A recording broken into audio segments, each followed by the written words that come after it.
South India Shopping Mall, the wedding mantra. Sarikotta wedding collection. South India Shopping Mall.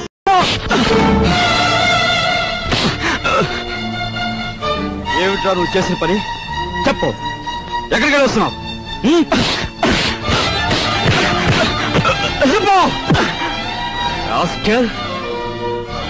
ఏమిట్రా నువ్వు చేసిన పని?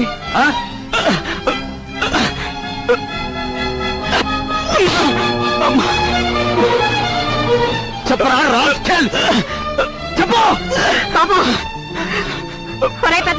పెద్దలేదురా నీకు? మీ నాన్నగారు పోయి పట్టుమని 10 రోజులు కాలేదు. ఏం చేశాడనరా వాడిని అలా కొడుతున్నావు? మీ నాన్నగారు ఏనాడైనా వీడిని ఇలా కొట్టడం చూసావా? వీడు చేసిన పనికి కొట్టడం కదమ్మా, చంపాలి. చంపి నిన్ను పాతేయాలి. ఏం చేశాడు అంత పెద్ద తప్పు? ఏం చేశాడా వీడు?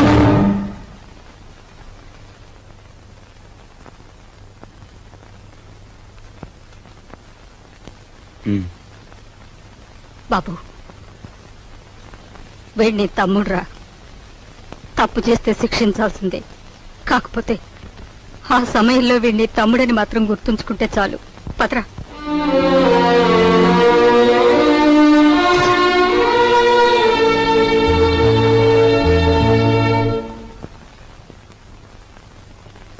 వాడెందుకు కుట్టాడో తెలుసమ్మా? చెప్పు. పక్కన కాబోయే పెళ్ళం ఉంది కదా, ఆవిడ ముందు గొప్పలు చూపించుకోవడానికి. ఒరే కృష్ణ, నువ్వు చిన్న కొడుకువైతే నీకంటే ముందు పుట్టిన పెద్ద కొడుకురా వాడు. నీకంటే ముందు నుంచే చూస్తున్నాను. వాడెప్పుడూ తప్పు చేయడు. వాడితో ఉన్న ఆ పిల్ల వాడంత గొప్పదని నా అభిప్రాయం. ఏం జరిగిందో తెలుసా అని వాడు నిన్ను చూసి ఉనికిపోయినప్పుడు నీ గురించి ఏ దుర్వార్త వినవలసి వస్తుందో అని భయపడ్డాను. ఏం జరిగిందని అడగటానికి కూడా ధైర్యం చాలకు వచ్చేశానురా.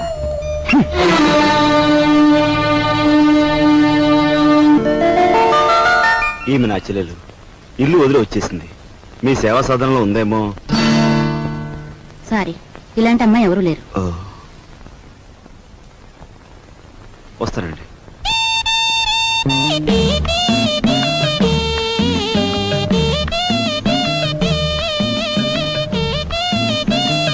ఇలా రా. వస్తున్నా. నీ చూపులోని ఆకలి నాకు అర్థమైంది. నీకేది కావాలన్నా నేను ఉపయోగపడతాను, అలాగే నాకేది కావాలన్నా నువ్వు ఉపయోగపడాలి. ఇక్కడ ఫ్రెండ్షిప్ కి అది కండిషన్. ఓకే? రాజు, నువ్వేవి అనుకోనంటే ఈ డబ్బుతో నీ అప్పులన్నీ తీరిస్తే ఎలా ఉంటుంది? స్నేహితురాలుగా నేనేం చేయాలో, ఏం చేయగలను నాకేం అర్థం కావటం లేదు. నీ అభిమానం, ఆత్మబలం అండగా ఉంటే నాకంతే చాలు. పద. మంచితనం మించిపోవును, ఆలసించిన ఆశాభంగం. 8 రోజులు సైకిల్ తొక్కిన వారికి 8,000 రూపాయలు బహుమానం. 8 days 8,000. 8 రోజులు సైకిల్ తొక్కిన వారికి 8,000 రూపాయలు బహుమానం.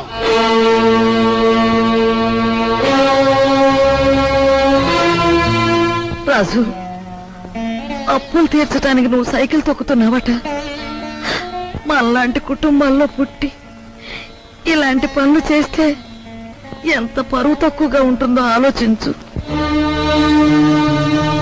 నేను చాటుగానో సన్నాసి బుద్ధితోనో దొంగతనం చేస్తున్నాను అనుకో, లేదా కన్నవాళ్ళనే వెన్నుపోడు పొడుస్తున్నాను అనుకో, లేదా అప్పుల చేత పంచాయతీ జరిపించాను అనుకో, అప్పుడు నేను 10 మంది చేత చీ అనిపించుకునేవాడిని అవుతాను. ఏమిటా నువ్వు మాట్లాడేది?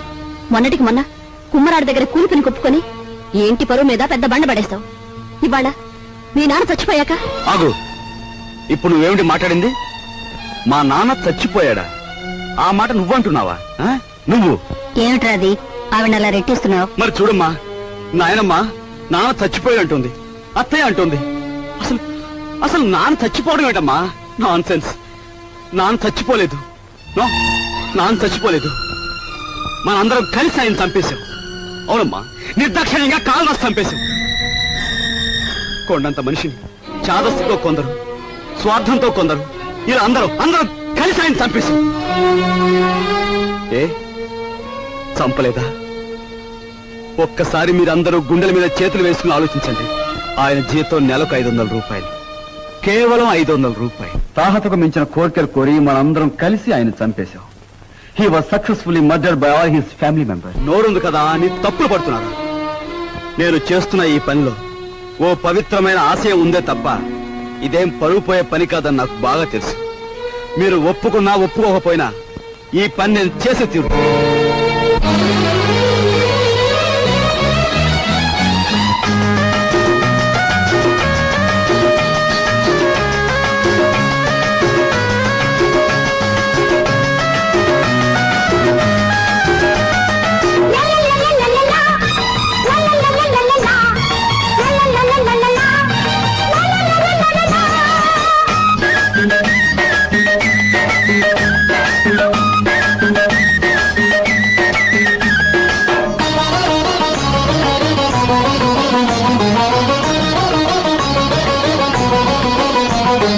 దారి పూల దారి పోవోయి బాటసారి నీ ఆశలే ఫలించగా ఫలించు విజయభేరి నీ ఆశలే ఫలించగా ఫలించు విజయభేరి నీ దారి పూల దారి పోవోయి బాటసారి నీ ఆశలే ఫలించగా ఫలించు విజయభేరి నీ ఆశలే ఫలించగా ఫలించు విజయభేరి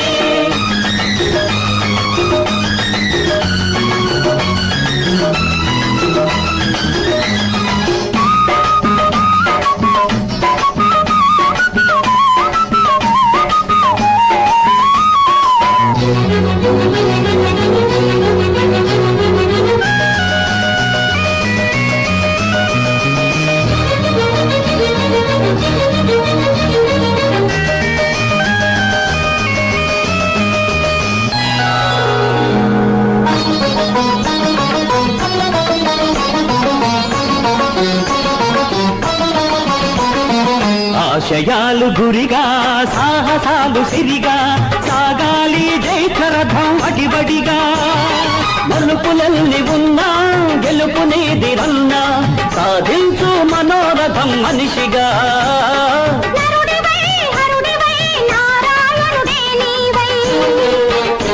నీ వాసలే ఫలించగా వరించు విజయలక్ష్మి నీ వాసలే ఫలించగా వరించు విజయలక్ష్మి నీ దారి పూల దారి పోవోయి బాటసారి నీ ఆశలే ఫలించగా ఫలించు విజయభేరి నీ ఆశలే ఫలించగా ఫలించు విజయభేరి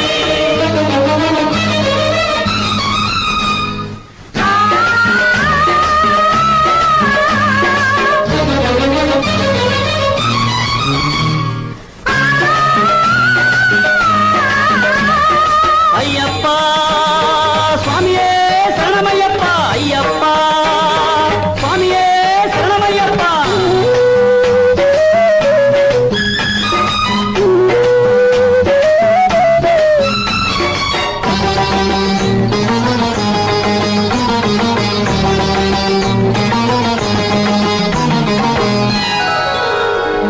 కాళరాత్రి ముగిసే కాంతి రేఖ మెరిసే నీ మండిన గుండెల నిట్టూర్పులలో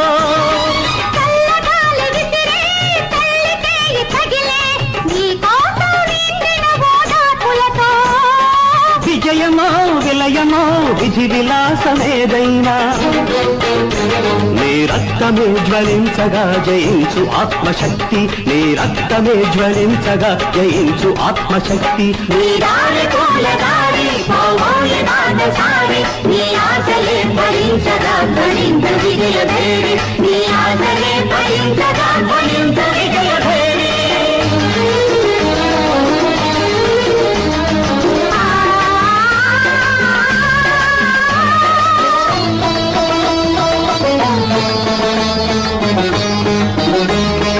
అయ్యప్ప స్వామియే శరణమయ్యప్ప అయ్యప్ప స్వామియే శరణమయ్యప్ప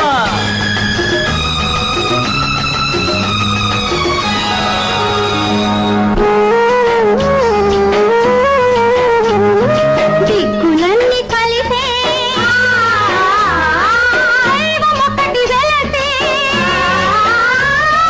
నీ రక్తాభిషేకం చేస్తుంటే మతములన్నీ కరిగే మమత దివ్య వెలిగే నీ ప్రాణం నైవేద్యం పెడుతుంటే ధీరుడివై విక్రమాకుడివి నీవై నీ నీ లక్ష్యమే సిద్ధించగ దీవించు దైవ శక్తి నీ లక్ష్యమే సిద్ధించగ దీవించు దైవ శక్తి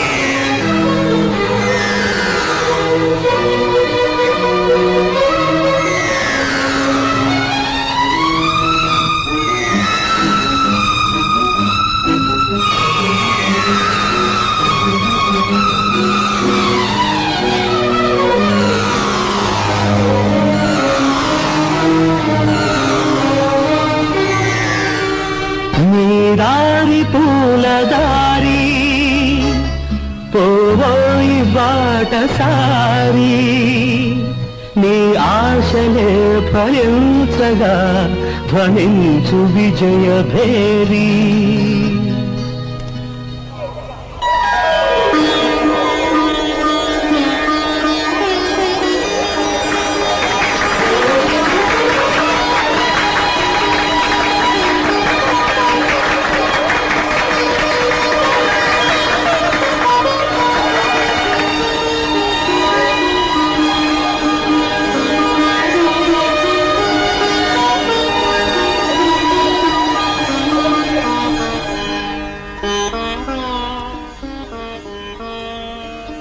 ఇవాళ నీ కొడుకు ప్రయోజకుడైనందుకు ఇప్పుడు నువ్వు ఉంటే ఎంత ఆనందించేవాడివిరా.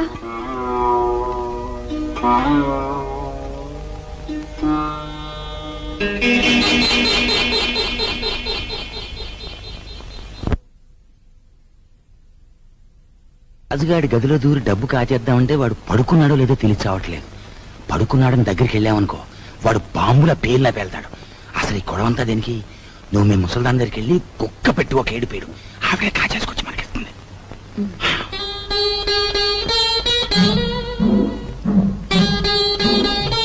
రాజు సైకిల్ దుక్కి సంపాదించిన డబ్బుతో ముందు అప్పులు తీరుస్తానంటున్నాడు. మమ్మల్ని మాత్రం ఆగమంటున్నాడు. వాడు సైకిల్ తొక్కుతానంటే మనం అందరం వాడిని కాదన్ను. ఇప్పుడు ఆ డబ్బు మనం కావాలంటే ఏం బాగుంటుందమ్మా? అందుకే వాడి చేతుల నుంచి మనం తీసుకోము. మరి నువ్వు ఆ గదిలోకి వెళ్తావు, ఎవ్వరికి అనుమానం ఉండదు. ఆ డబ్బు నువ్వు తెస్తావు.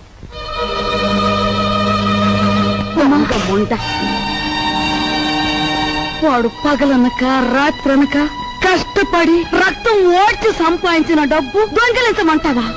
ఆలోచిస్తే నాకు ఇప్పుడు అర్థం అవుతుంది. నా కొడుకు డబ్బు కూడా నువ్వే కాజేశావు. వాళ్ళు నువ్వే చంపేశావు.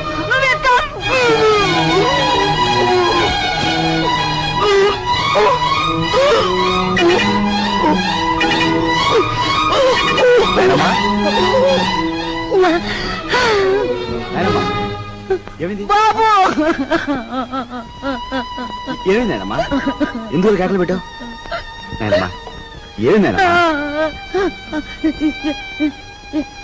ఏం లేదు బాబు, ఏదో పీడకలు వచ్చింది. మీ నాన్న గుర్తుకొచ్చాడయ్యా. సరే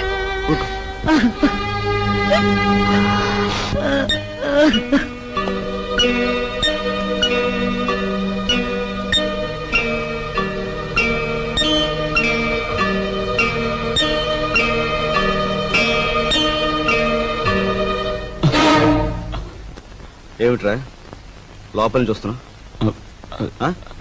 ఏమిటి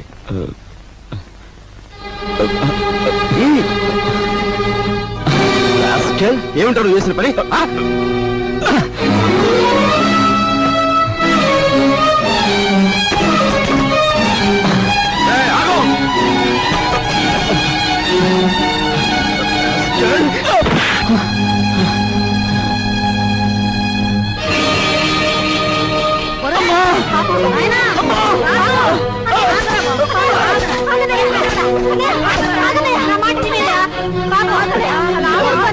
ఎవరు ఏం చేస్తా తప్పలేదమ్మా. అమ్మా వదలమ్మా, మీరు కూడా అమ్మా.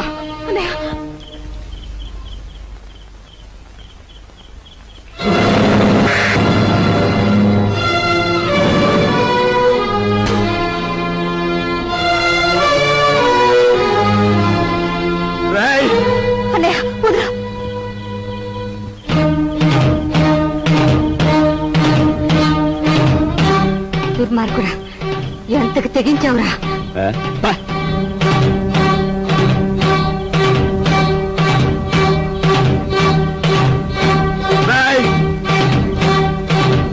తప్పు చేస్తే శిక్షించాల్సిందే. కాకపోతే ఆ సమయంలో వీడిని తమ్ముడని మాత్రం గుర్తుంచుకుంటే చాలు. తమ్ముడు ఎవడ్రా నీకు తమ్ముడు? ఒక సిగరెట్ వెలిగించినంతసేపు లేదు నీ పెద్దరికం, ఒక దమ్ము లాగినంతసేపు లేదు నీ పెద్దరికం. అందుకోసం నువ్వు ఎగిరిపడిన అవసరం లేదు. ఏమిటి నీ గొప్ప? నాన్న చచ్చిపోయి 4 రోజులు కాలేదు, రకరకాలుగా అధికారం చలాయించాలని చూస్తున్నావు. నీ పెద్దరికం నాకు అక్కర్లేదు. సచ్చినాడా ముసలిముండా. ఐఎమ్ సారీ, నీకు మర్యాద ఇవ్వాలి కదూ.